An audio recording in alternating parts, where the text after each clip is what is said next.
여보, 보지 마. 안 돼. 보지 마. 대한민국 최고의 전통식품 기업 천지당의 수장 강지원이 딛고 선 땅은 오물과 악취가 진동하는 한강변의 칠흑 같은 그림자 속이었습니다. 수천만 원짜리 다이아몬드가 그녀의 목을 옥죄는 가운데 눈앞에 쓰레기 더미 사이로 낡은 목발 하나가 위태롭게 솟아올랐습니다. 그 목발의 의지에 고개를 든 남자의 얼굴은 16년 전 돈 때문에 자신을 버리고 비정하게 떠났다 믿었던 그녀의 남편 한민우였습니다. 한때 서울대 법대를 호령하며 정의를 외치던 천재의 눈동자는 이제 생기를 잃고 처절한 절망으로 얼룩져 있었습니다.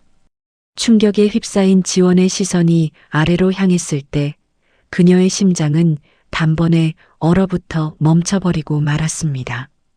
민우의 오른쪽 바짓단은 비참하게 허공에서 펄럭이고 있었고 무릎 아래로 사라진 그의 다리는 16년 세월의 지옥을 대변하고 있었습니다. 지원이 수천만 원짜리 서류 가방을 진흙바닥에 떨어뜨린 채 비명조차 지르지 못하고 두 손으로 입을 막았을 때 세상의 모든 소음은 일순간 소거되었습니다.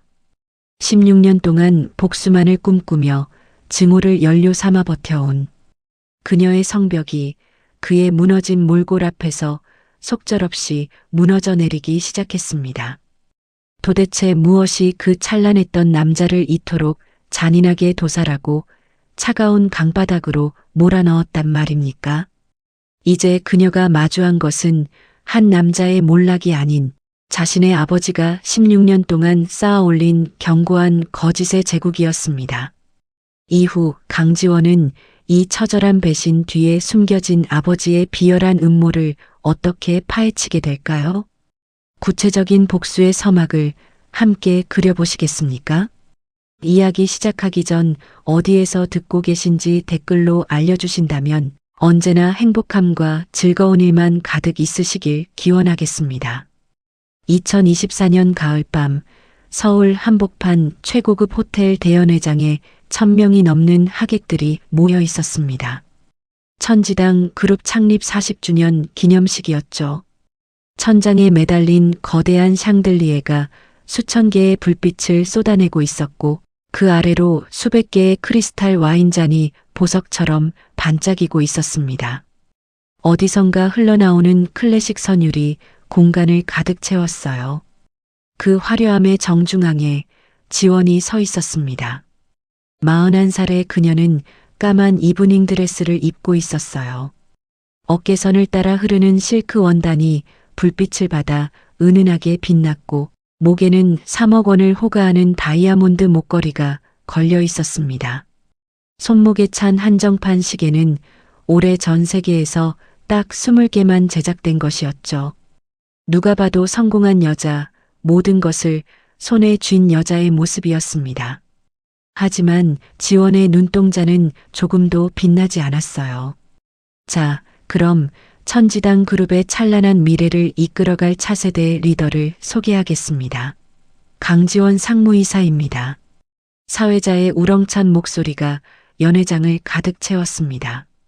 순간 1000명의 손바닥이 일제히 부딪히며 박수 소리가 천장을 뒤흔들었죠. 지원은 본능적으로 입꼬리를 끌어올렸습니다. 수없이 연습한 미소였어요. 완벽하게 계산된 각도로 고개를 살짝 숙이며 인사했습니다. 그 미소가 얼마나 무거운 것인지 저 박수를 치는 그 누구도 알지 못했죠. 단상 위에서 투자자들과 악수를 나누고 카메라 앞에서 포즈를 취하고 끝없이 이어지는 인사에 고개를 끄덕이는 동안 지원의 가슴속은 점점 더 답답해져 갔습니다. 숨이 막혀왔어요.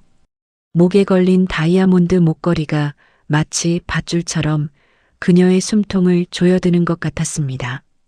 수백 개의 시선이 사방에서 그녀를 향해 날아들었고 그 시선 하나하나가 보이지 않는 손이 되어 그녀의 몸을 옥죄는 것만 같았어요. 잠시 실례하겠습니다. 지원은 비서에게 나직이 속삭인 뒤 최대한 자연스러운 걸음으로 연회장을 빠져나왔습니다.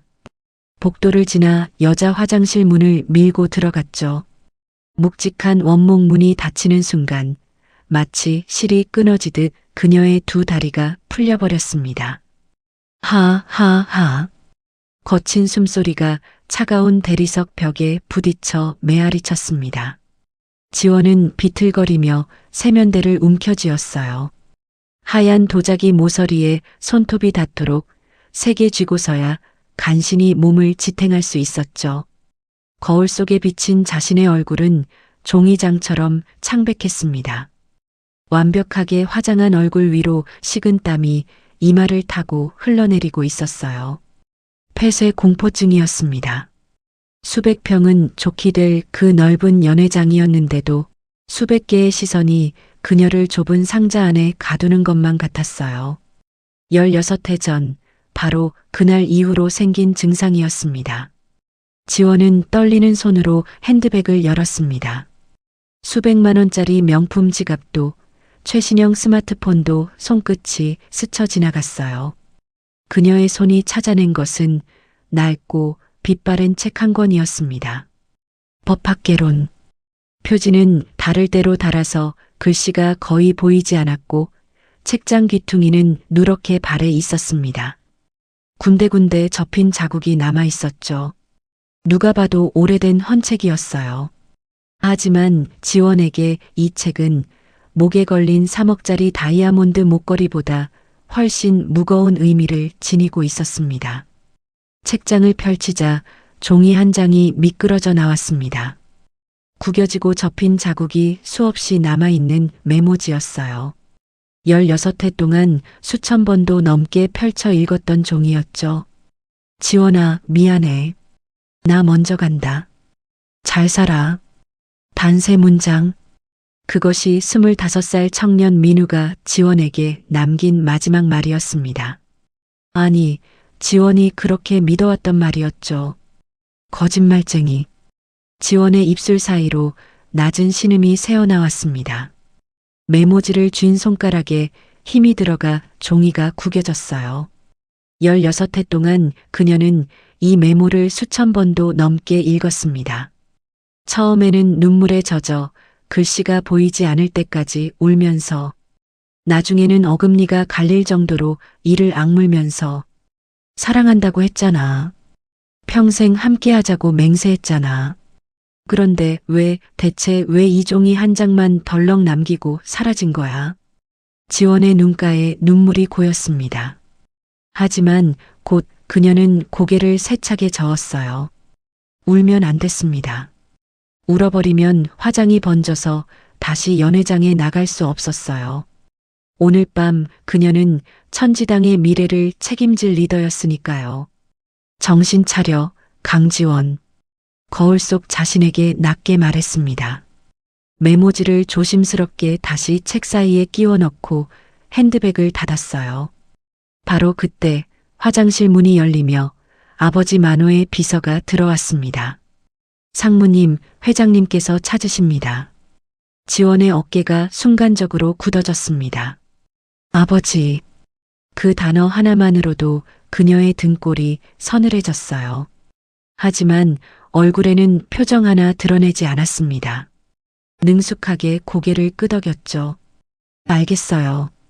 곧 가겠다고 전해주세요. 비서가 공손히 인사하고 물러간 뒤 지원은 다시 한번 거울을 바라보았습니다. 목에 걸린 다이아몬드 목걸이가 연회장 불빛을 받아 영롱하게 빛나고 있었어요. 하지만 그녀에게 이 목걸이는 빛나는 보석이 아니었습니다. 아버지가 채운 황금 족쇄, 화려하지만 결코 벗어날 수 없는 감옥의 벽이었죠. 성공의 꼭대기, 부와 권력의 정점. 그곳에 서 있는 지원의 마음속에는 16의 묵은 상처가 여전히 피를 흘리고 있었습니다. 그리고 그 상처의 이름은 민우였죠. 지원은 마지막으로 핸드백 속 낡은 책을 어루만졌습니다. 그리고 깊은 숨을 한번 들이쉰 뒤 화장실 문을 열고 다시 불빛 속으로 걸어 들어갔어요. 완벽한 가면을 쓴 채 황금 우리 속으로. 연회장 뒤편에는 일반 하객들의 출입이 금지된 귀빈실이 있었습니다. 두꺼운 참나무 문 앞에 경호원 2명이 굳은 표정으로 서 있었죠. 지원이 다가가자 그들은 말없이 문을 열어주었습니다. 방 안에는 72살의 아버지 만호가 홀로 앉아 있었어요. 창가에 놓인 가죽 소파에 깊숙이 몸을 묻은 그의 모습은 마치 왕좌에 앉은 제왕 같았습니다. 주름진 얼굴 위로 날카로운 눈빛이 번뜩였고 입가에는 알 수 없는 미소가 걸려 있었죠. 방 안가득 퍼진 고급 시가 연기가 지원의 코끝을 찔렀습니다. 왔느냐? 만호의 목소리는 낮고 무거웠습니다. 단 2글자였지만 그 안에는 거스를 수 없는 권위가 담겨 있었어요. 지원은 자신도 모르게 어깨를 움츠렸습니다. 부르셨습니까, 아버지? 가까이 와라. 지원은 조심스럽게 아버지 앞으로 걸어갔습니다. 한 걸음 한 걸음 옮길 때마다 하이힐 소리가 조용한 방 안에 울려 퍼졌죠. 만호의 앞에 서자 그가 천천히 소파에서 일어났습니다. 오늘 연설은 봐줄만 했다. 칭찬이었지만 지원의 가슴은 전혀 따뜻해지지 않았어요. 만호의 칭찬 뒤에는 언제나 차가운 칼날이 숨어 있었으니까요. 목걸이가 잘 어울리는구나. 만호가 손을 뻗어 지원의 목에 걸린 다이아몬드 목걸이를 만졌습니다. 그의 손가락이 차가운 보석 위를 천천히 쓸어내렸어요. 지원은 숨을 멈췄습니다. 아버지의 손길이 마치 목을 조르는 것처럼 느껴졌죠. 이 목걸이가 얼마인지 아느냐? 3억이라고 들었습니다. 그래, 3억.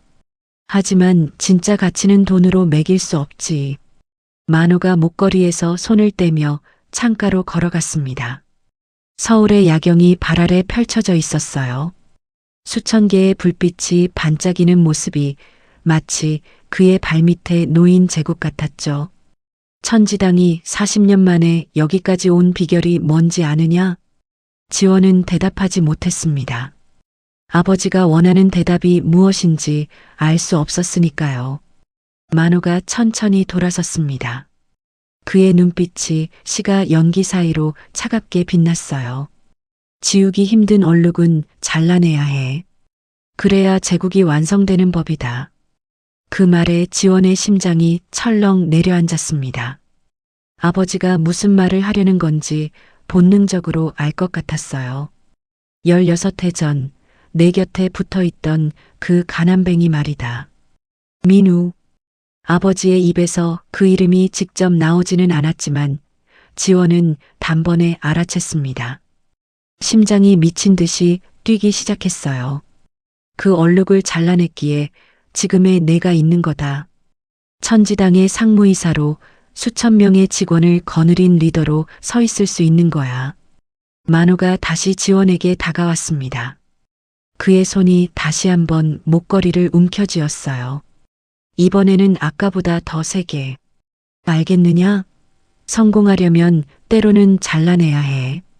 감정도 사람도 과거도. 아버지, 넌 내 딸이다.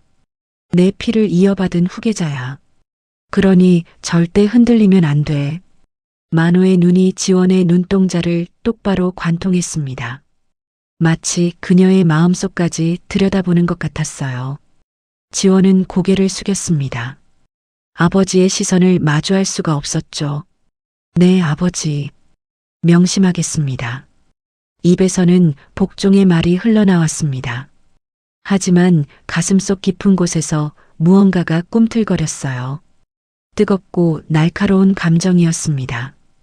분노일까요? 의문일까요? 아니면 16해 동안 억눌러왔던 진실에 대한 갈망일까요? 아버지가 민우를 얼룩이라고 불렀습니다. 잘라내야 할 존재라고 했어요. 그런데 왜일까요? 그 말을 들을수록 지원의 마음속에서는 반대의 감정이 피어올랐습니다. 민우는 정말 스스로 떠난 걸까? 아니면 누군가에 의해 잘려나간 걸까? 가봐라. 하객들이 기다린다. 만호가 시가를 다시 입에 물며 손을 내저었습니다. 지원은 깊이 고개 숙여 인사한 뒤 방을 나왔어요.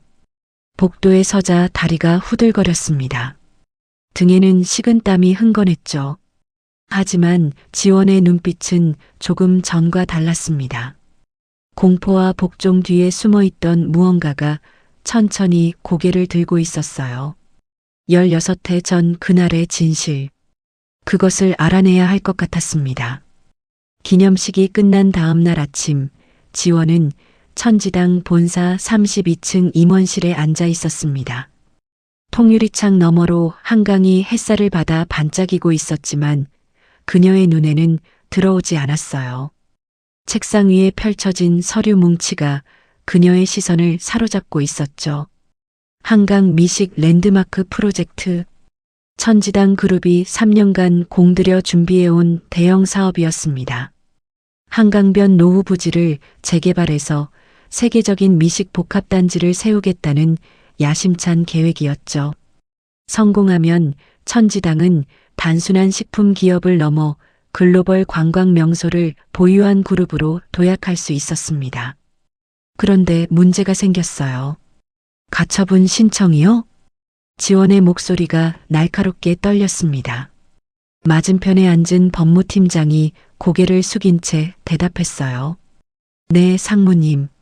한강변 천막촌 주민들이 퇴거 명령에 불복해서 법원에 가처분 신청을 넣었습니다. 착공이 최소 3개월은 지연될 것 같습니다. 지원은 이 말을 짚었습니다. 3개월이면 투자자들과 약속한 일정을 맞출 수 없었어요. 위약금만 수백억 원이 날아갈 판이었죠. 그 천막촌이 대체 뭐가 문제인 거예요? 노숙인들이 모여 사는 곳인데 그 중에 학자라고 불리는 우두머리가 있다고 합니다. 그 사람이 법적 대응을 주도하고 있는 것 같습니다. 학자. 지원은 그 별명을 마음속으로 되뇌었습니다. 노숙인인데 학자라니. 묘한 느낌이 들었지만 곧 털어냈어요. 알겠어요. 일단 물러가세요. 법무팀장이 나간 뒤 지원은 의자에 깊숙이 몸을 묻었습니다. 창밖으로 한강이 보였어요. 저 강변 어딘가에 그녀의 프로젝트를 가로막는 천막촌이 있었죠. 그때 휴대폰이 울렸습니다. 화면에 뜬 이름을 보자 지원의 표정이 굳어졌어요. 남편. 마지못해 전화를 받았습니다. 여보세요. 지원아, 나 오늘 저녁에 늦을 것 같아. 회식이 있어서. 거짓말이라는 걸 지원은 알고 있었습니다. 남편의 회식은 언제나 같은 여자와의 만남을 뜻했으니까요. 결혼한 지 8년째, 사랑 없는 정략 결혼이었어요. 아버지가 사업을 위해 맺어준 관계였죠. 남편은 지원을 아내가 아닌 사업 파트너 정도로 여겼고 그녀 역시 마찬가지였습니다. 알았어요. 조심해요. 감정 없는 목소리로 대답하고 전화를 끊었습니다. 가슴이 아프지 않았어요. 이미 오래전에 무너진 것은 아플 수조차 없으니까요. 지원은 텅 빈 사무실을 둘러보았습니다. 수십억짜리 인테리어로 꾸며진 공간이었지만 어디에도 온기는 없었어요. 집도 마찬가지였죠. 300평 펜트하우스에 살면서도 지원은 늘 외로웠습니다. 다시 서류를 들여다보았습니다. 집은 황폐하고 마음은 텅 비어 있었지만 적어도 회사에서만큼은 자신의 존재를 증명할 수 있었어요. 프로젝트를 성공시키면 아버지에게 인정받을 수 있었습니다. 그것만이 지금 그녀가 살아가는 이유였죠. 책상 서랍을 열었습니다. 그 안에는 낡은 법학개론 책이 놓여 있었어요. 지원은 무심코 그 책을 꺼내 펼쳤습니다. 책장 사이에서 민우의 메모지가 살짝 보였죠. 지원아, 미안해. 나 먼저 간다. 16해 전 민우는 법대에 다니는 가난한 대학생이었습니다. 지원은 경영학과 신입생이었고요. 캠퍼스 도서관에서 우연히 마주친 두 사람은 금세 사랑에 빠졌어요. 민우는 가진 것 없었지만 따뜻했고 지원은 모든 것을 가졌지만 외로웠습니다. 하지만 아버지가 그 관계를 알게 됐죠. 가난뱅이와 어울리면 내 미래는 없다. 아버지의 경고가 떨어진 지 일주일 후 민우는 사라졌습니다. 메모지 한 장만 남긴 채로요. 지원은 책을 덮었습니다. 과거에 빠져 있을 시간이 없었어요. 지금 그녀에게는 해결해야 할 현실의 문제가 있었으니까요. 한강 미식 랜드마크. 이 프로젝트만 성공하면 모든 것이 달라질 거라고 믿었습니다. 아버지의 인정, 회사에서의 입지, 그리고 텅 빈 가슴을 채울 무언가를 얻을 수 있을 거라고요. 지원은 자리에서 일어났습니다. 창가로 걸어가 한강을 내려다보았어요. 저 강변 어딘가에 그녀의 앞길을 막는 천막촌이 있었습니다. 그리고 학자라 불리는 정체 모를 사람이 있었죠. 아직은 몰랐습니다. 그곳에서 16해 동안 잃어버렸던 진실이 기다리고 있다는 것을. 그날 오후 지원은 아버지의 호출을 받고 회장실로 향했습니다. 엘리베이터가 최상층에 도착하자 무거운 참나무 문이 눈앞에 나타났어요. 문 앞에 선 순간 심장이 조여드는 것 같았습니다. 노크를 하고 안으로 들어갔습니다. 만호는 거대한 책상 뒤에 앉아 서류를 들여다보고 있었어요. 지원이 들어와도 고개를 들지 않았습니다. 그녀는 아버지 앞에 서서 묵묵히 기다렸죠. 1분이 지나고 2분이 지났습니다. 만호는 그제야 천천히 고개를 들었어요. 천막총건 들었겠지. 네, 아버지. 법무팀에서 보고받았습니다. 법으로 해결하려면 시간이 너무 오래 걸려.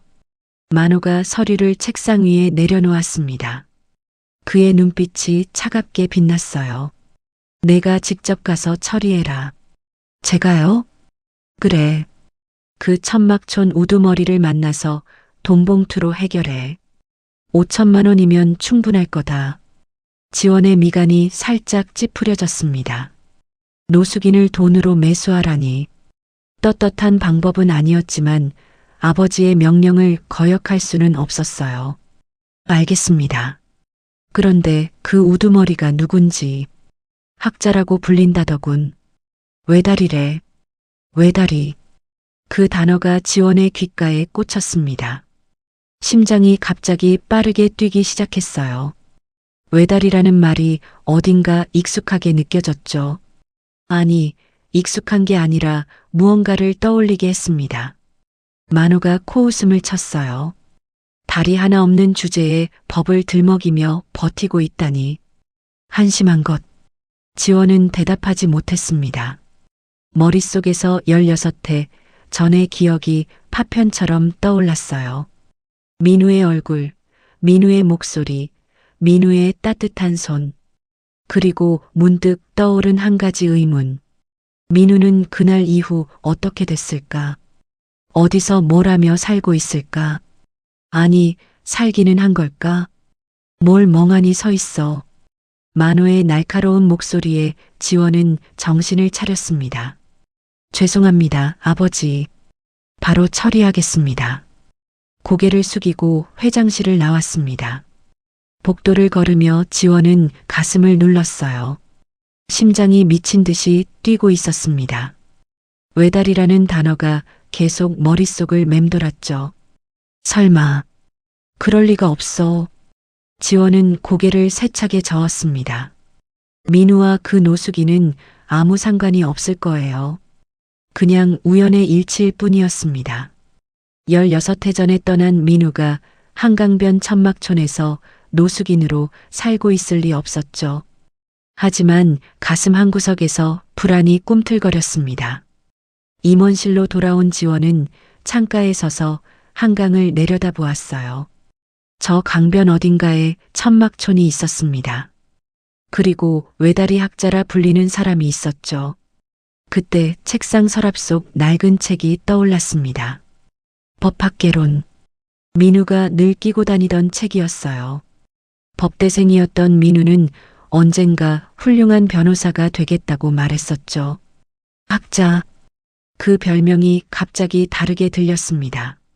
노숙인들 사이에서 법을 아는 사람이라면 학자라고 불릴 수도 있지 않을까요? 지원의 손이 떨리기 시작했습니다. 아니야, 그럴 리 없어. 혼잣말을 중얼거렸지만 불안은 가시지 않았어요. 오히려 점점 더 커져갔습니다. 전화기를 들었습니다. 비서실에 연락해서 차를 준비시켰어요. 직접 가서 확인해야 했습니다. 그 외다리 학자가 누구인지, 혹시, 정말 혹시라도 그 사람이 민우인지. 엘리베이터를 타고 내려가는 동안 지원의 머릿속은 복잡했습니다. 만약 그 사람이 민우라면 어떻게 해야 할까요? 16해 동안 자신을 버리고 떠났다고 믿었던 사람이 다리를 잃고 노숙인으로 살고 있다면 그건 분명 우연이 아닐 거예요. 지원은 주먹을 꽉 쥐었습니다. 가슴속에서 무언가가 들끓고 있었어요. 두려움인지 기대인지 아니면 16해 동안 억눌러왔던 감정이 터지려는 건지 알 수 없었습니다. 검은색 세단이 지하 주차장에서 그녀를 기다리고 있었어요. 지원은 뒷좌석에 올라타며 나직이 말했습니다. 한강변 천막촌으로 가주세요. 차가 출발했습니다. 창밖으로 서울의 거리가 스쳐 지나갔어요. 지원은 핸드백 속 낡은 책을 꺼내 가슴에 안았습니다. 심장이 터질 것처럼 뛰고 있었죠. 16해 만의 재회가 될 수도 있었습니다. 아니면 그냥 헛된 상상으로 끝날 수도 있었어요. 하지만 어느 쪽이든 지원은 이제 더 이상 피할 수 없었습니다. 진실을 향한 첫 발걸음이 시작된 거예요. 검은색 세단이 한강변 도로를 달리고 있었습니다. 창밖으로 가을 햇살에 반짝이는 강물이 보였어요. 평화로운 풍경이었지만 지원의 마음은 전혀 평화롭지 않았습니다. 상무님, 괜찮으세요? 안색이 안 좋아 보이시는데요. 운전석의 기사가 백미러로 지원을 살피며 물었습니다. 지원은 억지로 미소를 지었어요. 괜찮아요. 신경 쓰지 마세요. 하지만 괜찮지 않았습니다. 손이 떨리고 있었어요. 핸드백 위에 올려놓은 손가락이 미세하게 흔들렸죠. 지원은 창밖으로 고개를 돌렸습니다. 한강. 이 강변에는 지원과 민우의 추억이 곳곳에 묻혀 있었어요. 16해 전 어느 가을밤 두 사람은 이 강변에 나란히 앉아 컵라면을 나눠 먹었습니다. 편의점에서 산 1,000원짜리 라면이었지만 그때는 세상에서 가장 맛있는 음식 같았죠. 나중에 변호사 되면 맛있는 거 많이 사줄게. 민우가 라면 국물을 후루룩 마시며 웃었어요. 지원도 따라 웃었습니다. 나는 그냥 이렇게 같이 있는 게 좋아. 부잣집 아가씨가 왜 이런 게 좋아? 몰라. 그냥 내 옆에 있으면 편해. 그날 밤 강바람은 차가웠지만 민우의 손을 잡고 있으면 따뜻했어요. 세상 어떤 다이아몬드보다 그 손이 소중했습니다. 지원은 눈을 감았습니다. 그 기억이 너무 선명해서 가슴이 아팠어요. 하지만 곧 이를 악물고 감정을 눌러버렸습니다. 그 사람은 나를 버렸어. 메모지 한 장 남기고 사라졌잖아. 16해 동안 지원은 그렇게 믿어왔습니다. 민우가 자신을 버렸다고요. 가난한 자신의 처지를 비관해서 혹은 재벌가의 압박을 견디지 못해서 도망쳤다고요. 그래서 미워했습니다. 증오했어요. 밤마다 그 이름을 떠올리며 이를 갈았죠. 그 증오가 있었기에 지금까지 버틸 수 있었습니다. 그런데 만약 그 외다리 학자가 정말 민우라면 지원의 손이 더 심하게 떨렸습니다. 다리를 잃은 민우, 노숙인이 된 민우. 그게 사실이라면 대체 16해 동안 무슨 일이 있었던 걸까요? 왜 다리를 잃었을까요? 왜 거리로 나앉게 됐을까요? 그리고 왜 단 한 번도 연락하지 않았을까요? 상무님, 거의 다 왔습니다. 기사의 목소리에 지원은 눈을 떴습니다. 창밖 풍경이 달라져 있었어요. 고급 아파트 단지가 사라지고 황량한 공터가 나타났습니다. 갈대밭 너머로 허름한 천막들이 옹기종기 모여 있었죠. 천막촌. 차가 멈추자 지원은 잠시 움직이지 못했습니다. 심장이 목구멍까지 치밀어 올랐어요. 문을 열고 나가면 진실과 마주해야 했습니다. 그 진실이 무엇이든 받아들여야 했죠. 상무님? 잠깐만요. 지원은 심호흡을 했습니다. 한 번, 두 번, 세 번. 가슴에 손을 얹고 미친 듯이 뛰는 심장을 진정시키려 했어요. 떨리는 손을 꽉 쥐었습니다. 냉정해져야 해. 나는 천지당의 상무이사야. 프로젝트를 위해 협상하러 온 거야. 그뿐이야. 스스로에게 되뇌었습니다. 하지만 가슴 한구석에서는 다른 목소리가 들려왔어요. 만약 민우라면, 만약 정말 그 사람이라면 어떡해. 지원은 핸드백을 열어 낡은 법학개론 책을 꺼냈습니다. 손때가 묻어 반들반들해진 표지를 어루만졌어요.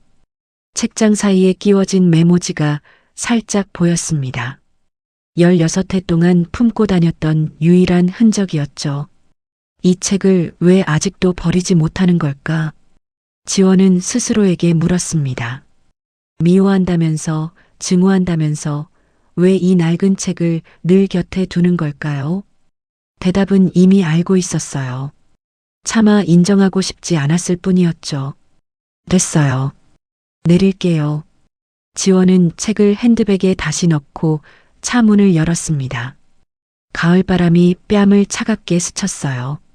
저 앞에 천막촌이 보였습니다. 낡고 허름한 천막들 사이로 사람들이 움직이고 있었죠. 그곳 어딘가에 외다리 학자가 있었습니다. 지원은 첫 발을 내디뎠어요.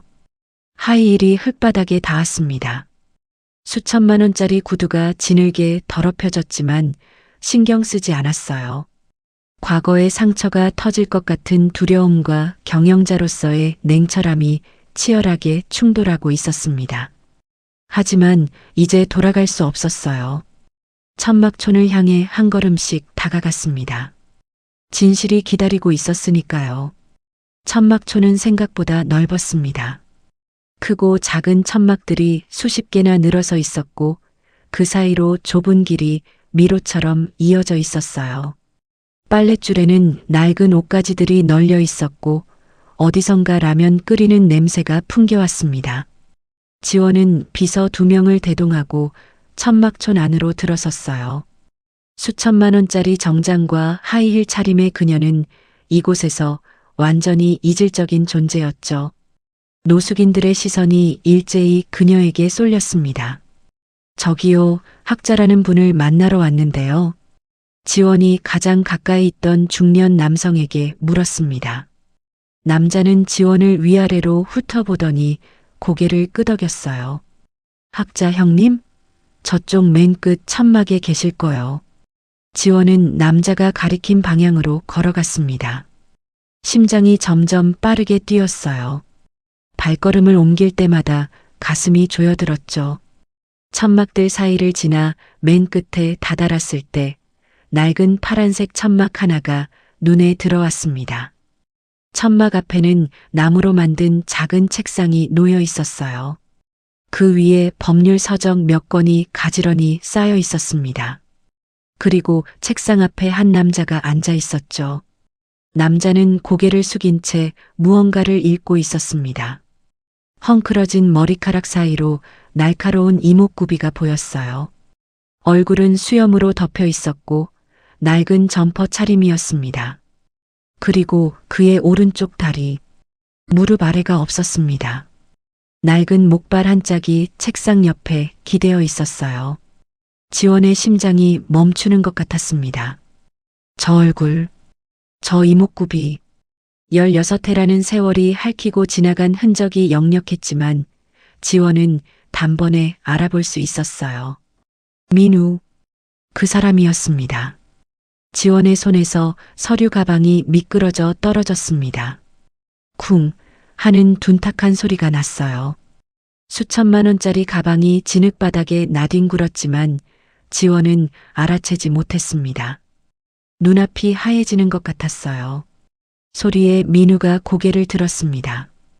그의 눈이 지원을 향했어요. 순간 그의 얼굴이 굳어졌습니다. 눈동자가 크게 흔들렸어요. 두 사람의 시선이 공중에서 부딪혔습니다. 16회. 그 긴 시간이 두 사람 사이에 무겁게 가로놓여 있었어요. 아무도 먼저 입을 열지 못했습니다. 정적이 천막촌을 감쌌죠. 원아. 민우의 입술이 떨리며 그녀의 이름을 불렀습니다. 목소리가 갈라졌어요. 16회 만에 듣는 그 목소리였습니다. 지원은 대답하지 못했어요. 목구멍이 막힌 것 같았습니다. 눈앞에 민우가 믿기지 않았어요. 다리를 잃고 노숙인이 되어 이런 곳에서 살고 있다니. 왜? 지원의 입술이 떨렸습니다. 왜 여기 있어? 대체 무슨 일이 있었던 거야? 민우는 대답하지 않았습니다. 대신 황급히 목발을 잡고 일어서려 했어요. 하지만 균형을 잃고 비틀거렸습니다. 지원이 본능적으로 손을 뻗었어요. 괜찮아? 민우가 그 손을 뿌리쳤습니다. 오지 마. 날카로운 외침이었어요. 지원은 멈칫했습니다. 민우의 눈에 고통과 수치심이 뒤섞여 있었어요. 왜 여기 왔어? 여기 왜 온 거야? 민우의 목소리가 떨렸습니다. 그는 낡은 담요로 자신의 잘린 다리를 가리려 했어요. 손이 부들부들 떨리고 있었습니다. 보지 마. 제발 이 꼴 보지 마. 그 모습에 지원의 가슴이 찢어지는 것 같았어요. 16회 동안 품어왔던 증오가 순식간에 무너져 내렸습니다. 그 자리에 거대한 슬픔과 죄책감이 밀려들었어요. 민우야. 지원의 눈에서 눈물이 흘러내렸습니다. 얼마나 오랜만에 흘리는 눈물인지 몰랐어요. 완벽하게 유지해왔던 가면이 산산이 부서지고 있었습니다. 대체 무슨 일이 있었던 거야? 왜 다리가? 왜 이렇게 된 거야? 민우는 고개를 돌렸습니다. 그의 뺨 위로도 눈물이 흘러내리고 있었어요. 하지만 그는 끝까지 대답하지 않았습니다. 가. 제발 그냥 가줘. 난 내가 이 꼴을 보는 게 싫어. 비서들이 당황한 표정으로 지원을 바라보았어요. 하지만 지원은 움직이지 않았습니다. 움직일 수가 없었어요. 두 다리에 힘이 풀려버렸거든요. 16회 동안 믿어왔던 것이 산산이 부서지고 있었습니다. 민우가 자신을 버렸다고, 도망쳤다고 믿어왔던 것이요. 하지만 눈앞의 현실은 완전히 달랐어요. 다리를 잃은 민우, 노숙인이 된 민우, 그리고 자신의 모습을 보여주기 싫어 얼굴을 돌리는 민우. 무슨 일이 있었던 걸까요? 16회 전 그날 대체 무슨 일이 벌어졌던 걸까요? 지원은 진흙바닥에 주저앉았습니다. 수천만 원짜리 드레스가 더럽혀지는 것쯤은 아무래도 좋았어요. 그녀의 세계가 완전히 뒤집어지고 있었으니까요. 16회 만의 재회는 이렇게 시작되었습니다. 천막촌에서 돌아온 지원은 밤새 잠을 이루지 못했습니다. 눈을 감으면 민우의 얼굴이 떠올랐어요. 다리를 잃은 채 목발에 의지하던 모습, 자신을 보지 말라며 외치던 절규, 뺨 위로 흘러내리던 눈물. 그 모든 것이 머릿속에서 떠나지 않았습니다. 침대에 누워 천장을 바라보았어요. 어둠 속에서 민우의 목소리가 귓가에 맴돌았습니다. 보지 마. 제발 이 꼴 보지 마. 그 말이 가슴을 후벼 팠어요. 지원은 베개에 얼굴을 묻고 소리 없이 울었습니다. 다음 날 아침 지원은 결심했어요. 진실을 알아내야 했습니다. 16회 전 그날 밤 대체 무슨 일이 있었는지. 회사에 출근하는 대신 지원은 도심 외곽의 낡은 사무실을 찾아갔습니다. 퇴직한 형사 출신의 사설 탐정이 운영하는 곳이었어요. 아버지 몰래 움직여야 했기에 회사 인력은 쓸 수 없었죠. 2008년 사건을 조사해 주세요. 지원은 탐정 앞에 앉아 말했습니다.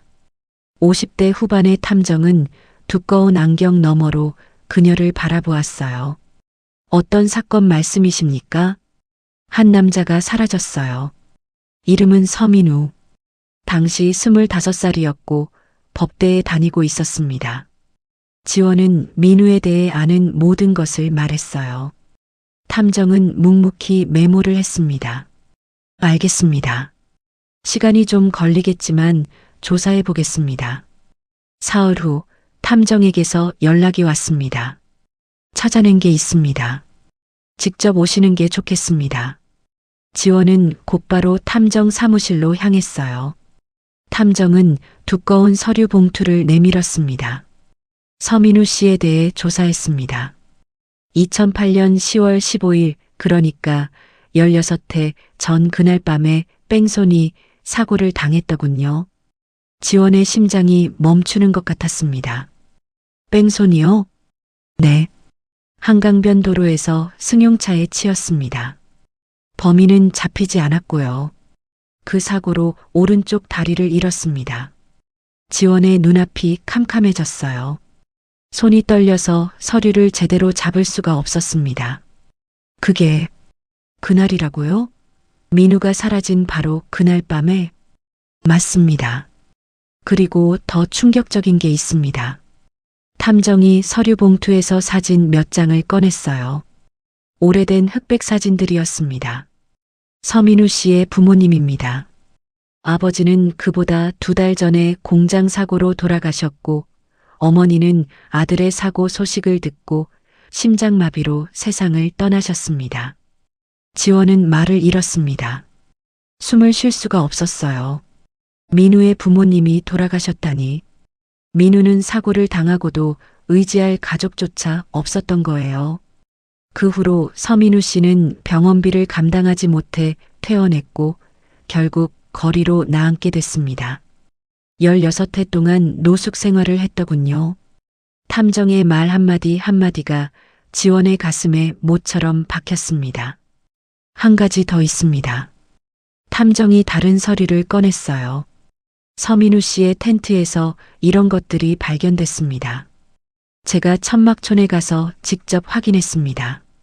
사진 속에는 낡은 물건들이 담겨 있었어요. 녹슨 머리핀, 빛바랜 손수건, 찢어진 사진 한 장. 모두 지원이 민우에게 선물했던 것들이었습니다. 16회 동안 그것들을 간직하고 있었던 거예요. 그리고 봉투 하나. 저건 뭐예요? 편지입니다. 수십 통이 넘더군요. 전부 상무님께 보내려고 쓴 것 같은데 한 통도 보내지 못한 것 같습니다. 지원의 손이 부들부들 떨렸습니다. 편지 봉투를 열었어요. 누렇게 바랜 종이 위에 민우의 글씨가 빼곡했습니다. 지원아, 보고 싶어. 하지만 이 꼴로는 너를 만날 수가 없어. 다리도 없고 가진 것도 없는 내가 어떻게 내 앞에서 그냥 잘 살아줘. 나는 괜찮으니까. 눈물이 쏟아졌습니다. 지원은 두 손으로 얼굴을 가렸어요. 어깨가 심하게 떨렸습니다. 탐정 앞이라는 것도 잊은 채 한참을 울었어요. 16회 동안 민우가 자신을 버렸다고 믿어왔습니다. 증오하고 원망했어요. 그런데 진실은 완전히 달랐습니다. 민우는 사고를 당하고 가족을 잃고 거리로 내몰리면서도 지원에게 연락하지 못했던 거예요. 자신의 비참한 모습을 보여주기 싫어서. 상무님, 괜찮으십니까? 탐정의 목소리가 멀게 들렸습니다. 지원은 고개를 저었어요. 괜찮지 않았습니다. 전혀 괜찮지 않았어요. 그리고 한 가지 의문이 머릿속을 파고들었습니다. 그날 밤의 뺑소니 사고. 그게 정말 우연이었을까요? 민우가 사라진 바로 그날 밤에 하필 한강변에서 일어난 사고가요. 지원의 눈빛이 차갑게 가라앉았습니다. 16해 동안 품어왔던 배신감이 거대한 부채감과 연민으로 변했어요. 그리고 그 밑바닥에서 새로운 감정이 피어오르고 있었습니다. 진실을 향한 집념, 그리고 누군가를 향한 의심. 탐정 사무실을 나온 지원은 곧장 천막촌으로 향했습니다. 차 안에서도 눈물이 멈추지 않았어요. 운전대를 잡은 손이 떨렸습니다. 신호등에 걸릴 때마다 민우의 편지 구절이 떠올랐죠. 다리도 없고 가진 것도 없는 내가 어떻게 내 앞에서. 그 한 줄이 가슴을 찢어 놓았어요. 16해 동안 민우는 그런 마음으로 살아왔던 거예요. 보고 싶어도 만날 수 없다고, 사랑해도 다가갈 수 없다고 스스로를 가둬왔던 거죠. 천막촌에 도착했을 때는 해가 기울고 있었습니다. 노을빛이 한강 위에 붉게 번지고 있었어요. 지원은 하이힐을 벗어 던지고 맨발로 흙길을 걸었습니다. 발바닥에 돌멩이가 박혔지만 신경 쓰지 않았어요. 그 정도 아픔이 뭐라고. 민우가 겪어온 고통에 비하면 아무것도 아니었습니다. 민우의 천막 앞에 섰습니다. 안에서 인기척이 느껴졌어요. 지원은 떨리는 목소리로 불렀습니다. 민우야. 대답이 없었어요. 민우야, 나야. 제발 나와줘. 한참 후에야 천막 문이 열렸습니다. 민우가 목발에 의지한 채 나타났어요. 그의 얼굴에는 당혹감과 고통이 뒤섞여 있었습니다. 왜 또 온 거야? 가라고 했잖아. 못 가. 이제 다 알았어.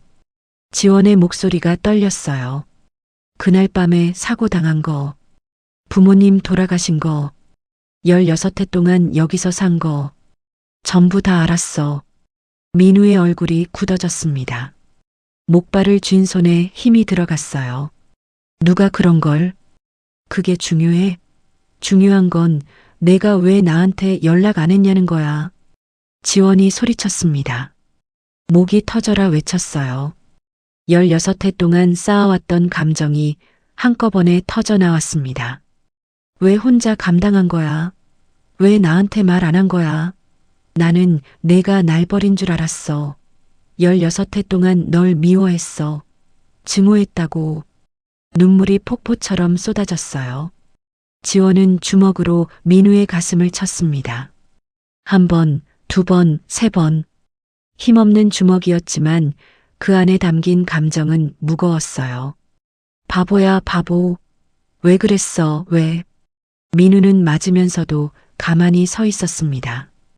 그의 눈에서도 눈물이 흘러내렸어요. 미안해. 낮은 목소리였습니다. 이 꼴로 어떻게 내 앞에서. 다리도 없고 집도 없고 아무것도 없는데. 내가 재벌 집 딸인 거 알잖아. 난 널 망칠 수만 있었어. 그게 이유야? 그게 이유라고? 지원이 민우의 옷깃을 붙잡았어요. 얼굴을 들어 그의 눈을 똑바로 바라보았습니다. 난 내가 필요했어. 돈도 다리도 필요 없었어. 그냥 내가 필요했단 말이야. 민우의 얼굴이 일그러졌습니다. 그는 더 이상 버티지 못하고 무너져 내렸어요.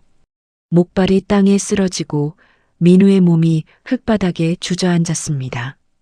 보지 마. 민우가 절규했어요. 두 손으로 잘린 다리를 가리려 했습니다. 손가락이 부들부들 떨렸어요. 제발 내 꼴 좀 보지 마. 이런 모습으로 내 앞에 있고 싶지 않았어. 그 모습에 지원의 가슴이 무너졌습니다. 더 이상 서 있을 수가 없었어요. 지원도 흙바닥에 무릎을 꿇었습니다. 수천만 원짜리 옷이 지늘게 더럽혀지는 것쯤은 아무래도 좋았어요. 지원은 민우에게 다가가 그를 끌어안았습니다. 흙냄새와 땀냄새가 났지만 상관없었어요. 그냥 안고 싶었습니다. 16해 동안 못 안았으니까요. 바보야. 지원이 민우의 등을 쓸어내렸어요. 다리가 없으면 어때? 집이 없으면 어때? 넌 그냥 민우야. 내가 사랑한 사람이야. 민우의 어깨가 심하게 떨렸습니다. 그는 지원의 품에서 어린아이처럼 울었어요. 16해 동안 꾹꾹 눌러왔던 눈물이었습니다. 아무에게도 보여주지 못했던 약한 모습이었죠. 미안해, 지원아. 정말 미안해. 사과하지 마. 그냥 울어. 오늘은 실컷 울어도 돼. 두 사람은 흙바닥 위에서 한참을 울었습니다. 해가 지고 어둠이 내려앉았지만 아무도 움직이지 않았어요. 천막촌 사람들이 멀리서 지켜보았지만 아무도 다가오지 않았습니다. 두 사람만의 시간이 필요하다는 걸 알았으니까요. 지원은 민우를 아는 채 하늘을 올려다보았어요. 별이 하나둘 떠오르고 있었습니다. 16해 전 한강변에서 컵라면을 먹으며 올려다봤던 그 밤하늘이었죠. 이제야 다시 만났습니다. 16해라는 긴 시간을 돌고 돌아서 하지만 이건 끝이 아니라 시작이었어요. 지원은 알고 있었습니다. 그날 밤의 사고가 우연이 아닐 수도 있다는 것을, 누군가 민우를 일부러 친 것일 수도 있다는 것을, 그리고 그 누군가가 대체 누구인지 지원은 이미 짐작하고 있었습니다. 그날 이후 지원은 탐정에게 더 깊은 조사를 의뢰했습니다. 단순한 뺑소니, 사고가 아닐 수 있다는 직감이 들었거든요. 민우가 사라진 날과 사고가 난 날이 정확히 똑같다는 것. 그게 우연일 리가 없었습니다. 일주일 후 탐정에게서 급한 연락이 왔어요. 결정적인 증거를 찾았습니다.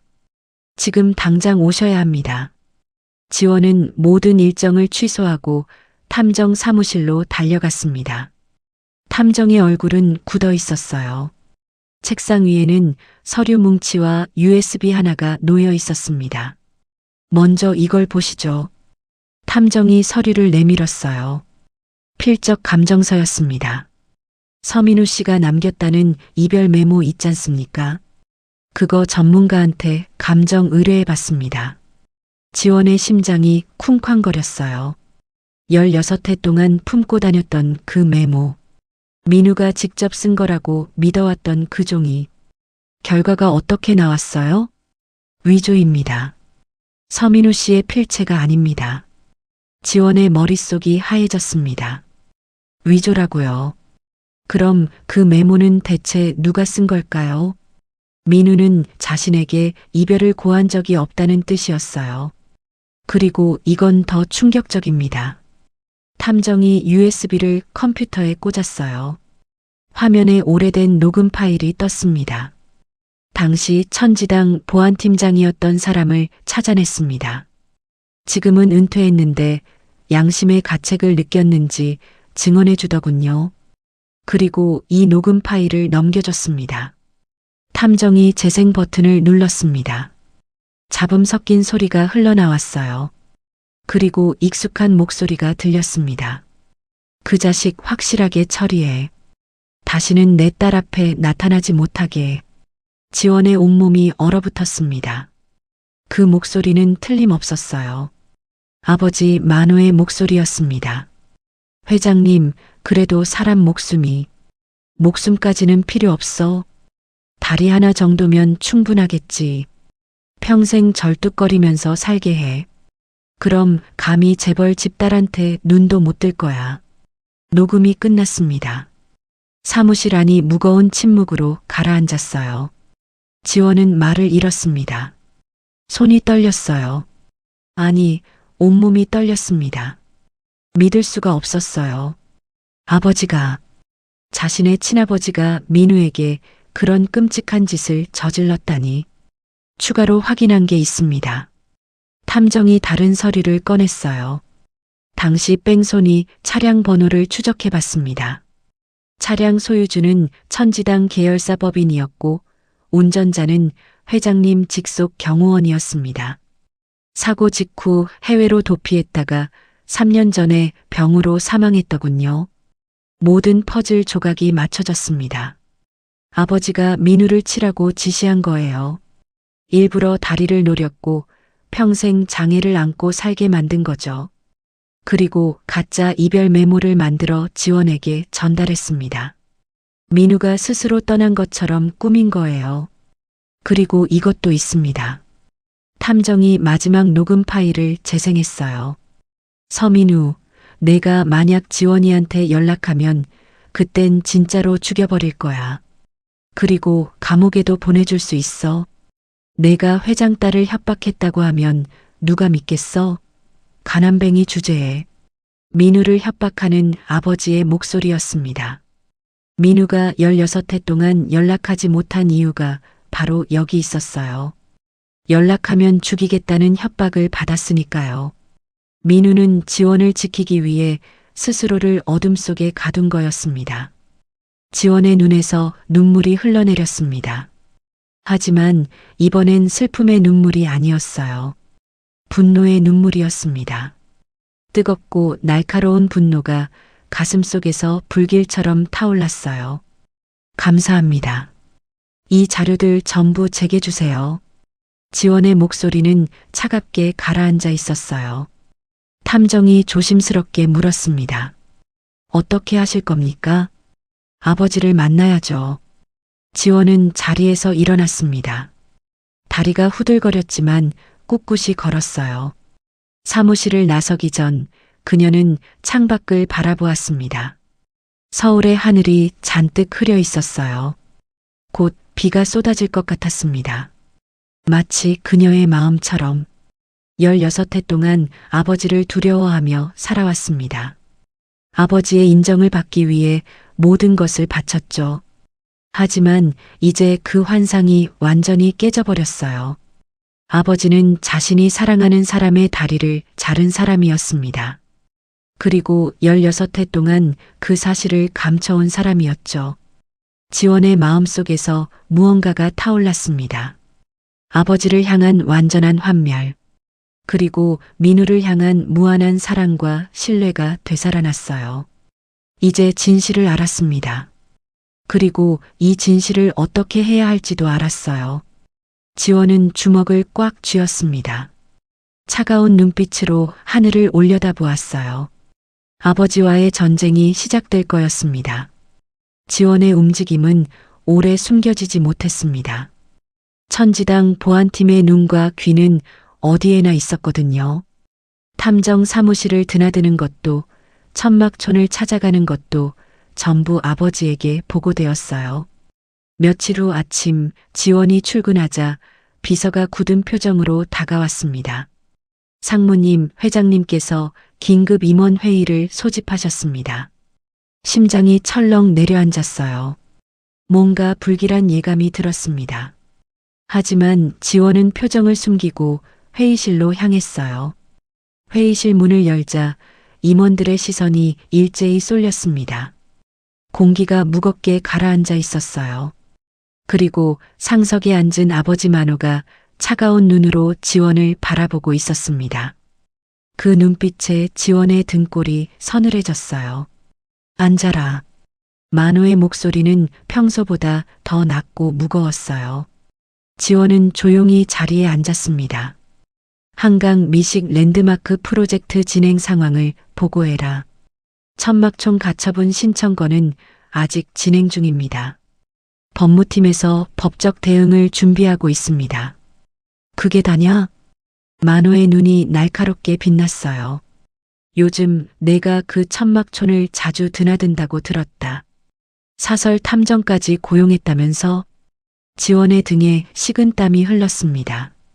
역시 알고 있었어요. 아버지의 정보망을 피할 수는 없었죠.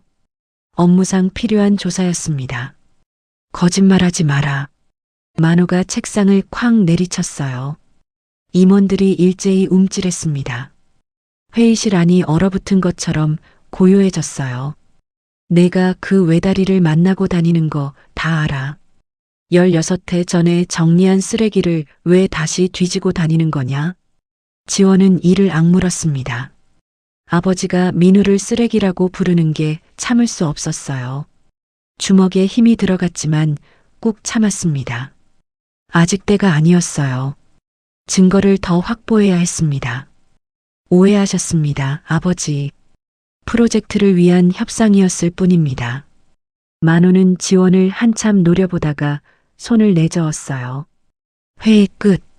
다들 나가. 임원들이 서둘러 회의실을 빠져나갔습니다. 지원도 일어서려는데 만호가 불렀어요. 넌 남아라. 문이 닫히고 둘만 남았습니다. 만호가 천천히 자리에서 일어났어요. 창가로 걸어가 서울 시내를 내려다보았습니다. 그의 뒷모습이 거대한 그림자처럼 느껴졌어요.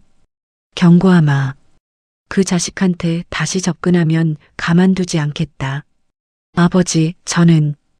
그리고 그 천막촌, 내일 철거한다. 지원의 얼굴이 창백해졌어요. 무슨 말씀이세요? 가처분 신청이 진행 중인데. 돈이면 안 되는 게 없어. 판사도 경찰도 다 내 사람이야. 내일 아침 용역들이 들어간다. 만호가 지원에게 다가왔어요. 그의 눈에는 차가운 위협이 서려 있었습니다. 지원은 본능적으로 뒷걸음질 쳤어요. 그리고 그 외다리 자식. 이번엔 다리가 아니라 목숨을 가져갈 수도 있어. 내가 얌전히 있으면 살려두지만 계속 반항하면. 만호가 목을 긋는 신용을 했어요. 지원의 온몸이 얼어붙었습니다. 숨을 쉴 수가 없었어요. 아버지가 어떻게 그런. 난 천지당을 위해서라면 뭐든 해. 16해 전에도 그랬고 지금도 마찬가지야. 내가 내 피를 이어받았으면 그 정도는 이해해라. 만호가 회의실을 나갔습니다. 문이 닫히는 소리가 총성처럼 크게 울렸어요. 지원은 그 자리에 주저앉았습니다. 다리에 힘이 완전히 풀렸거든요. 아버지가 민우를 죽이겠다고 했습니다. 천막촌을 철거하고 민우의 안식처를 파괴하겠다고 했어요. 그리고 남은 다리마저 해치겠다는 직접적인 위협까지 가했죠. 지원은 떨리는 손으로 휴대폰을 꺼냈습니다. 민우에게 연락해야 했어요. 지금 당장 그곳을 떠나라고 말해야 했습니다. 하지만 전화를 걸기도 전에 문이 다시 열렸어요. 보안팀 직원 2명이 들어왔습니다. 상무님, 회장님 지시입니다. 오늘부터 저희가 상무님을 경호하겠습니다. 경호가 아니었어요. 감시였습니다. 아버지가 지원의 움직임을 완전히 통제하려는 거였죠. 사방이 막혀가고 있었습니다. 압박감이 사방에서 조여왔어요. 하지만 지원은 포기할 수 없었습니다. 민우를 지켜야 했어요. 무슨 수를 써서라도. 지원은 주먹을 꽉 쥐었습니다. 연인을 지키기 위한 절박한 분노가 가슴속에서 불처럼 타올랐어요. 아버지를 막아야 했습니다. 시간이 없었어요. 지원은 감시의 눈을 피해 민우에게 연락할 방법을 찾았습니다. 화장실에 숨어 몰래 문자를 보냈어요. 위험하니 당장 천막촌을 떠나라고. 아버지가 내일 용역을 보낸다고. 제발 어디든 도망치라고. 하지만 민우에게서 온 답장은 예상 밖이었습니다. 걱정 마.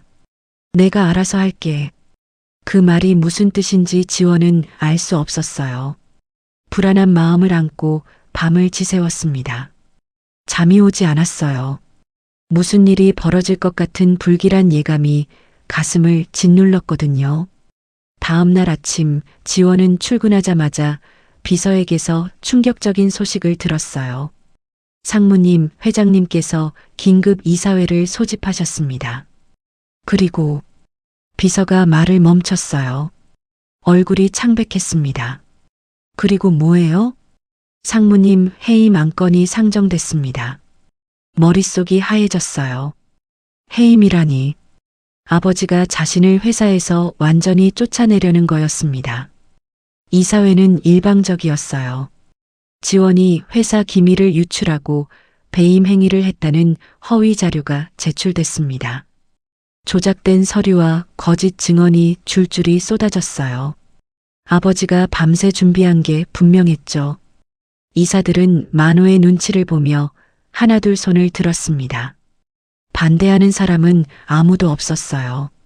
찬성 다수로 강지원 상무이사의 해임이 가결되었습니다. 지원은 아무 말도 하지 못했습니다. 16해 동안 이 회사에 바쳐온 모든 것이 한순간에 무너져 내렸어요. 회사에서의 입지, 아버지의 인정, 자신의 존재 가치, 전부 다 사라졌습니다. 이사회가 끝난 후 지원은 비틀거리며 복도로 나왔어요. 그때 휴대폰이 울렸습니다. 모르는 번호였어요. 여보세요? 지원 씨, 저 천막촌 사람입니다. 학자 형님이, 민우 형님이 경찰에 잡혀갔어요. 심장이 멎는 것 같았습니다. 뭐라고요? 무슨 일로요? 오늘 아침에 경찰이 들이닥쳤어요. 형님이 회장님 따님을 협박하고 금품을 갈취했다는 혐의래요. 형님이 저항도 안 하고 스스로 수갑을 내밀더라고요. 가면서 저한테 이 번호로 전화하라고 했어요. 전화가 끊어졌어요. 지원은 벽에 등을 기댄 채 천천히 주저앉았습니다. 다리에 힘이 하나도 없었어요. 민우가 스스로 잡혀갔다고요. 협박과 갈취라니 그건 아버지가 꾸민 누명이에요. 민우는 절대 그런 짓을 할 사람이 아니었습니다. 그때 깨달았어요. 민우가 보낸 문자의 의미를. 내가 알아서 할게. 민우는 지원을 위해 스스로를 희생하려 한 거였습니다. 자신이 잡혀가면 지원이 아버지의 위협에서 벗어날 수 있을 거라고 생각한 거예요.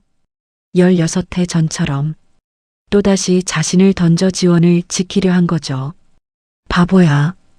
왜 또 그래? 지원의 눈에서 눈물이 쏟아졌습니다. 주먹으로 바닥을 내리쳤어요. 한 번, 두 번, 세 번. 손등이 까지고 피가 났지만 아프지 않았습니다. 가슴이 너무 아파서 다른 건 느껴지지 않았거든요. 임원실로 돌아가 짐을 챙겼습니다. 책상 서랍에서 낡은 법학개론 책을 꺼냈어요. 그 안에 끼워진 가짜 이별 메모를 바라보았습니다. 그때 책상 위에 봉투 하나가 놓여 있는 게 보였어요. 아까는 분명 없었는데 누군가 몰래 두고 간 것 같았습니다. 봉투를 열었어요. 안에는 민우의 글씨로 쓴 편지가 들어 있었습니다. 지원아, 이 편지를 읽을 때쯤이면 나는 이미 경찰서에 있을 거야. 걱정하지 마. 이게 최선이야. 내가 아버지한테 맞서면 넌 모든 걸 잃어. 난 이미 잃을 게 없는 사람이야. 그러니까 제발 포기해. 나 때문에 내 인생을 망치지 마. 16해 전처럼 그냥 잊고 살아. 부탁이야. 편지가 눈물에 젖었습니다. 글씨가 번져갔어요. 지원은 편지를 가슴에 끌어안고 오열했습니다. 어깨가 심하게 떨렸어요. 완전한 패배였습니다. 회사도 잃고 민우도 잃었어요. 아버지는 모든 것을 빼앗아 갔습니다. 사랑하는 사람을 또다시 잃을지 모른다는 극도의 공포가 온몸을 휘감았어요. 하지만 지원은 알고 있었어요. 이대로 끝낼 수 없다는 것을, 민우의 희생을 헛되게 만들 수 없다는 것을. 창밖을 바라보았습니다. 하늘이 잔뜩 흐려 있었어요. 곧 비가 쏟아질 것 같았습니다. 지원은 눈물을 닦고 천천히 일어섰어요. 아직 끝난 게 아니었습니다. 비가 쏟아지고 있었습니다. 지원은 천막촌으로 향했어요. 회사에서 쫓겨났으니 더 이상 감시할 이유도 없었죠. 경호원들도 비서들도 아무도 그녀를 막지 않았습니다. 이제 그녀는 천지당과 아무 상관없는 사람이 됐으니까요. 빗속을 걸으며 지원은 생각했어요. 16해 동안 회사를 위해 모든 걸 바쳤는데 결국 이렇게 끝나는구나. 하지만 이상하게도 후회는 없었습니다. 지금 가장 중요한 건 민우였으니까요. 천막촌은 아수라장이었어요. 아침에 용역들이 들이닥쳐 천막 여러 개를 부수고 갔다고 했습니다. 민우가 잡혀간 뒤라 저항하는 사람도 없었죠. 노숙인들은 비를 맞으며 망연자실한 표정으로 서 있었어요. 학자 형님, 천막은 저쪽이에요. 한 노숙인이 지원을 안내해 줬습니다. 지원은 고개를 숙여 감사 인사를 하고 그쪽으로 걸어갔어요. 민우의 천막은 반쯤 찢어져 있었습니다. 용역들이 난동을 부린 흔적이 역력했어요. 안으로 들어가자 민우의 흔적이 곳곳에 남아 있었습니다. 낡은 이불, 손때 묻은 법률 서적 몇 권, 그리고 천막벽에 테이프로 붙여놓은 지원의 사진. 지원은 그 사진 앞에 멈춰 섰어요. 대학 시절 찍은 사진이었습니다. 웃고 있는 23살의 자신. 민우가 16해 동안 이 사진을 보며 살았던 거예요. 민우야. 지원은 천막 바닥에 주저앉았습니다. 민우가 16해 동안 살아온 공간이었어요.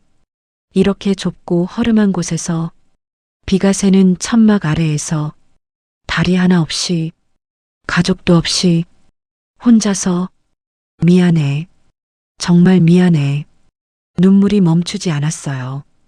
빗소리에 섞여 흐느끼는 소리가 새어나왔습니다. 그때 천막 구석에서 무언가가 눈에 들어왔어요. 흙바닥 한쪽이 살짝 파여 있었습니다. 다른 곳과 흙 색깔이 달랐어요. 지원은 무심코 그 부분을 손으로 파헤쳤습니다. 손끝에 무언가 딱딱한 게 닿았어요. 작은 금속 상자였습니다. 녹이 슬고 흙이 묻어 있었지만 단단하게 밀봉되어 있었어요. 지원은 떨리는 손으로 상자를 열었습니다. 안에는 작은 칩 하나가 들어 있었어요. 블랙박스 메모리 칩이었습니다. 그리고 메모지 한 장. 2008년 10월 15일. 그날 밤의 증거. 언젠가 필요할 때를 위해. 지원의 심장이 멎는 것 같았어요. 민우가 16해 동안 이걸 흙바닥 아래 숨겨두고 있었던 거예요. 사고 당시의 블랙박스 영상. 아버지의 범죄를 입증할 수 있는 결정적인 증거. 민우는 왜 이걸 사용하지 않았을까요? 이걸로 아버지를 고발할 수도 있었는데, 자신의 억울함을 증명하고 보상받을 수도 있었는데, 메모지 뒷면에 글씨가 더 있었어요. 이걸 쓰면 지원이가 다칠까봐. 아버지가 무너지면 지원이도 힘들어질 테니까. 그래서 그냥 묻어두기로 했어. 하지만 언젠가 지원이한테 필요한 날이 올지도 몰라. 그때를 위해 남겨둘게. 지원은 메모지를 가슴에 끌어안았습니다. 온몸이 떨렸어요. 민우는 자신을 위해 이 증거를 쓰지 않았어요. 지원이 다칠까봐. 16해 동안 억울함을 삼키고 침묵한 거예요. 비가 더 세차게 쏟아졌습니다. 천막 지붕으로 빗물이 새어 들어왔어요. 지원은 천막 한쪽에 쓰러져 있는 부서진 목발을 발견했습니다. 용역들이 부수고 간 것 같았어요. 민우가 16해 동안 의지했던 낡은 목발. 지원은 그 부서진 목발을 가슴에 안았습니다. 차가운 금속이 빗물에 젖어 있었어요. 민우의 온기가 아직 남아있는 것 같았습니다. 눈물이 멈추지 않았어요. 하지만 이번엔 슬픔만이 아니었습니다. 그 안에 다른 감정이 섞여 있었어요. 결연함. 민우가 목숨 걸고 지켜온 마지막 카드가 손에 있었습니다. 이제 이걸 어떻게 쓸지 결정해야 했어요. 지원은 천천히 일어섰습니다. 빗속에서 하늘을 올려다보았어요. 먹구름이 하늘을 뒤덮고 있었지만 구름 사이로 희미한 빛이 비치고 있었습니다. 죽음을 각오한 결연함이 가슴에 차올랐어요. 슬픔을 넘어선 차가운 분노가 피어올랐습니다. 아버지를 무너뜨려야 했어요. 민우를 구해야 했습니다. 그리고 16해 동안 숨겨져 있던 진실을 세상에 알려야 했어요. 지원은 블랙박스 칩을 주머니에 넣고 부서진 목발을 들었습니다. 비를 맞으며 천막촌을 빠져나왔어요. 최후의 계획을 세울 시간이었습니다. 지원은 며칠 동안 치밀하게 준비했습니다. 먼저 탐정에게 연락해 블랙박스 영상을 복원시켰어요. 16회 된 칩이었지만 다행히 데이터는 살아 있었습니다. 영상 속에는 그날 밤의 모든 것이 담겨 있었어요. 어두운 한강변 도로, 천지당 법인 차량이 민우를 향해 돌진하는 장면, 그리고 차에서 내려 쓰러진 민우를 확인하고 유유히 떠나는 운전자의 모습까지 모든 것이 선명하게 녹화되어 있었습니다. 다음으로 지원은 언론사 기자들에게 접촉했습니다. 대기업 비리를 전문으로 다루는 탐사보도팀이었어요.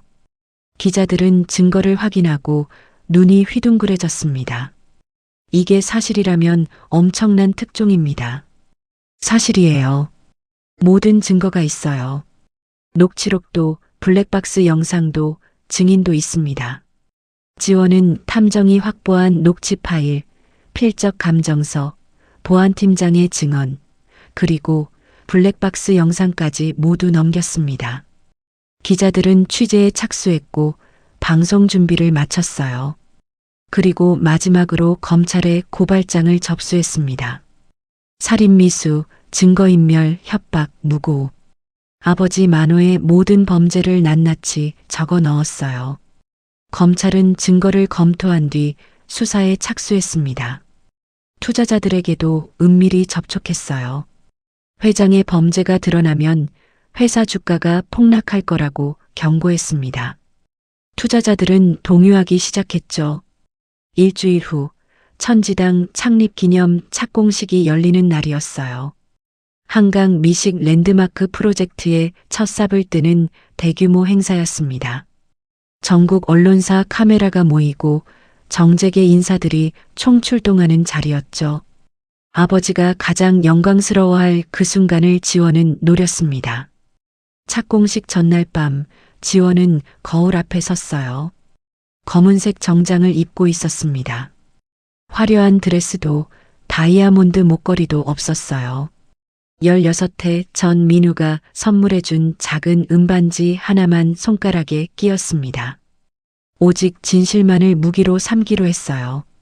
휴대폰이 울렸습니다. 검찰 관계자였어요. 강지원 씨, 내일 착공식에 수사관들이 대기하겠습니다. 영상이 공개되는 즉시 강만호 회장을 체포할 준비가 되어 있습니다. 감사합니다. 꼭 잡아주세요. 전화를 끊고 지원은 창밖을 바라보았어요. 서울의 야경이 반짝이고 있었습니다. 저 불빛들 아래 수많은 사람들이 살고 있었어요. 그리고 내일이면 그들 모두가 진실을 알게 될 거였습니다. 책상 위에는 민우의 부서진 목발이 놓여 있었어요. 지원은 그것을 손으로 어루만졌습니다. 기다려, 민우야. 내가 꼭 구해줄게. 조금만 더 버텨. 잠을 이룰 수 없었어요. 밤새 계획을 점검하고 또 점검했습니다. 실패하면 안 됐어요. 이게 마지막 기회였으니까요. 다음 날 아침 착공식장은 인파로 가득했습니다. 대형 무대가 설치되어 있었고 무대 뒤에는 거대한 전광판이 걸려 있었어요. 수백 명의 기자들이 카메라를 들고 대기하고 있었습니다. 정재계 인사들이 앞줄에 앉아 있었고 직원들과 시민들이 그 뒤를 가득 메웠어요. 지원은 행사장 뒤편에 숨어 있었습니다. 손에는 USB를 꽉 쥐고 있었어요. 블랙박스 영상과 녹취 파일이 담긴 USB였죠. 손바닥에 땀이 흥건했습니다. 심장이 터질 것처럼 뛰었어요.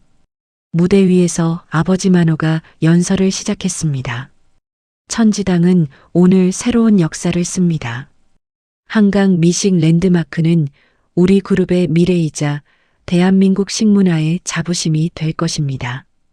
박수 소리가 터져 나왔어요. 만호는 의기양양하게 웃고 있었습니다. 지원은 조용히 무대 뒤로 이동했어요. 전광판 조작실이 있었습니다. 미리 포섭해둔 기술팀 직원이 문을 열어줬어요.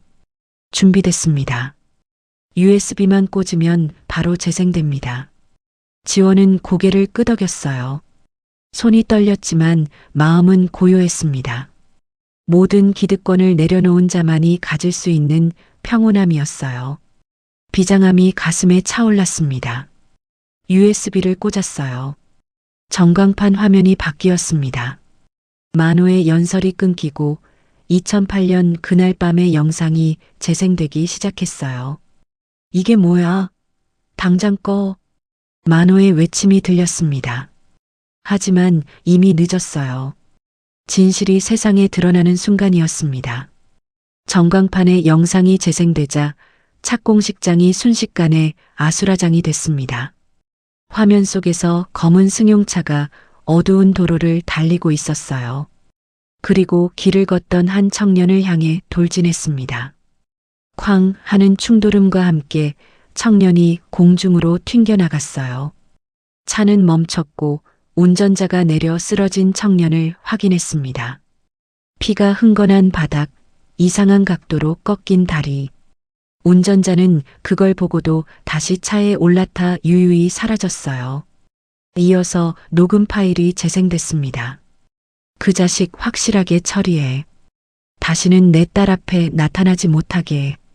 회장님, 그래도 사람 목숨이 다리 하나 정도면 충분하겠지. 평생 절뚝거리면서 살게 해. 만호의 목소리가 착공식장 전체에 울려 퍼졌습니다.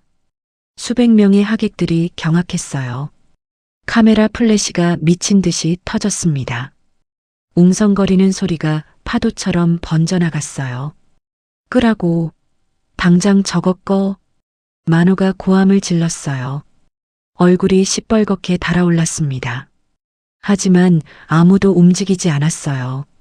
모두가 화면에 시선을 고정한 채 얼어붙어 있었거든요. 그때 지원이 무대 위로 올라갔습니다. 만호가 지원을 보는 순간 얼굴이 창백해졌어요. 눈이 휘둥그레졌습니다. 딸이 이 모든 것을 꾸몄다는 걸 그제야 깨달은 거죠. 내가 이런 짓을. 내 아버지. 저예요. 지원의 목소리는 차분했지만 단단했습니다. 떨림 하나 없었어요. 16해 동안 억눌러왔던 모든 것을 쏟아내는 순간이었습니다. 16해 전에 아버지가 한 일이에요. 제가 사랑하는 사람의 다리를 자르고 협박하고 저한테는 가짜 이별 편지를 보냈죠. 그리고 16해 동안 숨겼어요. 만호의 얼굴이 일그러졌습니다. 분노와 공포가 뒤섞인 표정이었어요. 2년이 감히. 만호가 지원에게 달려들려는 순간 검은 정장을 입은 남자들이 무대로 올라왔습니다. 검찰 수사관들이었어요. 강만호 회장님 살인미수 및 협박 혐의로 체포합니다. 묵비권을 행사할 수 있으며. 수갑이 채워지는 소리가 마이크를 통해 울려 퍼졌습니다. 만호는 미친 듯이 발버둥 쳤어요. 하지만 수사관들에게 둘러싸여 끌려갔습니다. 지원아, 이게 내 아버지한테 할 짓이냐? 내가 어떻게 나한테 이럴 수 있어? 만호의 절규가 착공식장에 메아리 쳤습니다. 하지만 지원은 대답하지 않았어요. 그저 차갑게 아버지를 바라볼 뿐이었죠. 눈물 한 방울 흘리지 않았습니다. 호송차가 떠나고 착공식장은 혼란에 빠졌습니다. 기자들이 지원에게 달려들었어요. 하지만 지원은 그들을 피해 조용히 자리를 떠났습니다. 가야 할 곳이 있었거든요. 2시간 후 지원은 경찰서 앞에 서 있었습니다. 민우에 대한 혐의가 취소됐어요. 만호가 무고 혐의로 체포되면서 민우를 가둬둘 이유가 사라진 거죠. 지원은 석방을 기다리며 로비에 앉아 있었습니다. 손을 꽉 쥐고 있었어요. 손바닥에 땀이 흥건했습니다. 철문이 열리는 소리가 들렸어요. 민우가 목발을 짚고 천천히 걸어 나왔습니다. 낡은 옷차림에 수염이 덥수룩했어요. 하지만 지원의 눈에는 그 모습이 세상에서 가장 아름다웠습니다. 민우야. 지원이 달려갔어요. 민우 앞에 멈춰서서 그를 올려다보았습니다. 눈물이 볼을 타고 흘러내렸어요. 참으려 해도 참을 수가 없었습니다. 민우도 울고 있었어요. 입술이 떨렸습니다. 바보야. 왜 그런 위험한 짓을 했어? 아버지한테 맞서면 내가 다친다고 했잖아. 다치면 어때? 널 구했잖아. 지원이 민우를 끌어안았습니다. 꽉 있는 힘껏 안았어요. 민우의 심장 소리가 들렸습니다. 16해 만에 듣는 그 소리였죠. 민우도 지원을 안았어요. 목발이 바닥에 쓰러졌지만 상관없었습니다. 두 사람은 서로를 부둥켜 안은 채 한참을 울었어요. 지나가던 경찰들이 힐끗 쳐다봤지만 아무도 신경 쓰지 않았습니다. 이제 어디 안 가지? 지원이 민우의 눈을 바라보며 물었습니다. 목소리가 떨렸어요. 안 가. 민우가 고개를 끄덕였어요. 이제 절대 안 가. 평생 내 곁에 있을게. 지원이 웃었습니다. 16해 만에 진심으로 웃는 거였어요. 눈물과 웃음이 뒤섞인 얼굴이었지만 그 어느 때보다 환하게 빛났습니다. 경찰서 밖으로 나오자 하늘이 맑게 개어 있었어요. 16해 동안 두 사람을 갈라놓았던 폭풍이 마침내 지나간 거였습니다. 지원은 민우의 손을 잡았어요. 따뜻한 손이었습니다. 16해 전 한강변에서 잡았던 그 손 그대로였죠. 이제 어디로 갈까? 민우가 물었어요. 아무데나. 내가 있는 곳이면 다 좋아. 두 사람은 천천히 걸어갔습니다. 민우는 목발을 짚고 지원은 그 옆에서 보폭을 맞췄어요. 느리지만 함께였습니다. 햇살이 두 사람의 어깨 위로 따스하게 쏟아졌어요. 16해의 비가 그치고 마침내 빛이 찾아왔습니다. 1년 후 2025년 가을 한강변의 작은 국밥집이 문을 열었습니다. 소고기 국밥 전문점이었어요. 간판에는 천년의 비라는 이름이 적혀 있었죠. 지원과 민우가 함께 차린 가게였습니다. 아침 7시 지원은 주방에서 국밥 육수를 끓이고 있었어요.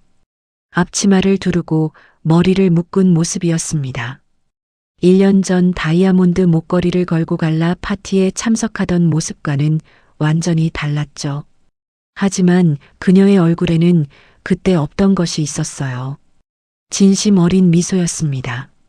손님 오셨어요. 민우가 홀에서 불렀습니다. 그는 의족을 달고 능숙하게 움직이고 있었어요. 1년 동안 재활 치료를 받은 덕분이었죠. 목발 없이도 걸을 수 있게 됐습니다. 느리지만 당당한 걸음이었어요. 지원이 국밥 2그릇을 들고 나왔습니다. 김이 모락모락 피어오르는 뜨끈한 국밥이었어요. 여기요, 맛있게 드세요. 손님들에게 국밥을 건네며 지원이 웃었습니다. 손님은 노부부였어요. 두 사람은 국밥 한 숟갈을 뜨고는 감탄했습니다. 아이고, 맛있네. 여기 국밥 진짜 맛있어. 고맙습니다. 또 오세요. 민우가 허리를 숙여 인사했어요. 예전에 천막촌에서 학자로 불리던 사람이었습니다. 지금은 작은 국밥집의 주인이 됐죠. 점심시간이 되자 가게가 북적였습니다. 근처 직장인들이 몰려왔거든요. 지원과 민우는 정신없이 움직였어요. 힘들었지만 행복했습니다. 손님이 빠지고 오후 3시쯤 되자 가게가 한산해졌어요. 지원과 민우는 창가 자리에 나란히 앉았습니다. 창밖으로 한강이 보였어요. 햇살에 반짝이는 강물이 아름다웠습니다. 피곤하지 않아? 민우가 물었어요. 지원의 손을 잡았습니다. 아니, 이렇게 바쁜 게 좋아. 지원이 고개를 저었어요. 진심이었습니다. 재벌가의 상무이사로 살 때보다 지금이 훨씬 행복했거든요. 천지당은 만호의 구속 이후 주가가 폭락했습니다. 계열사들이 뿔뿔이 흩어졌고 결국 다른 대기업에 인수됐어요. 1년 전만 해도 대한민국을 호령하던 그룹이 순식간에 사라진 거였죠. 만호는 살인미수와 협박 혐의로 징역 15년을 선고받았습니다.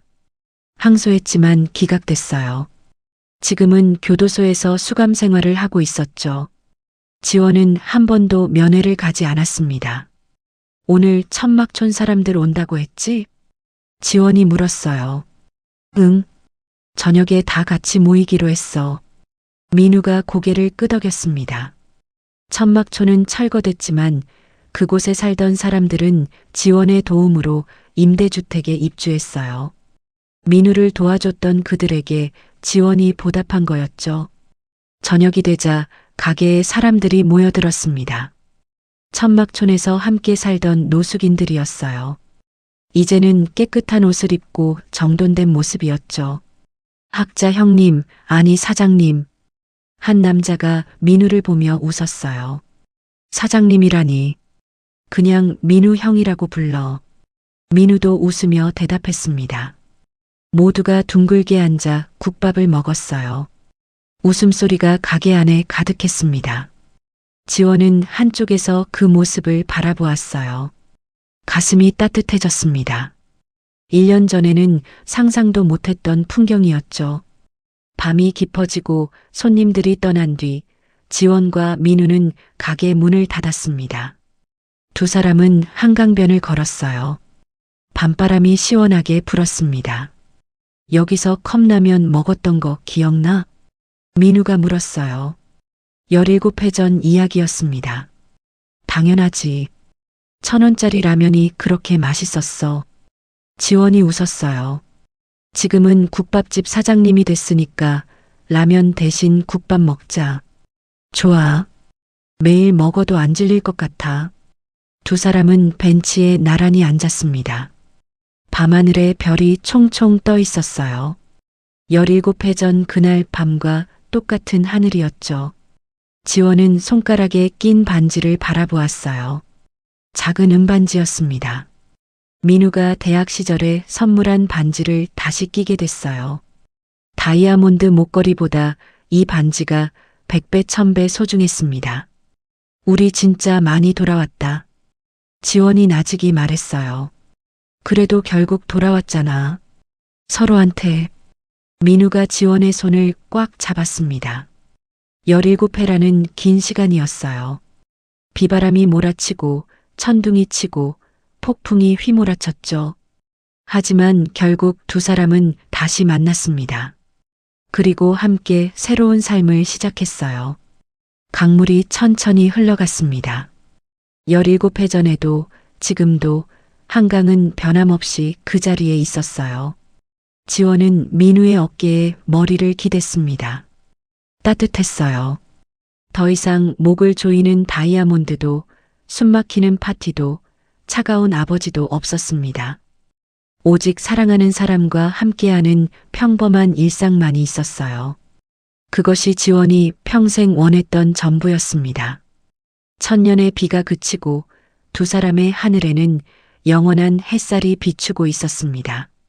앞으로도 여러분의 답답한 속을 뻥 뚫어드리고 마음을 울리는 다양한 이야기로 찾아뵙겠습니다. 여러분의 하루가 따뜻한 위로로 가득하길 바랍니다. 채널 구독과 좋아요도 잊지 말고 꼭 부탁드립니다. 인생바램 채널이었습니다.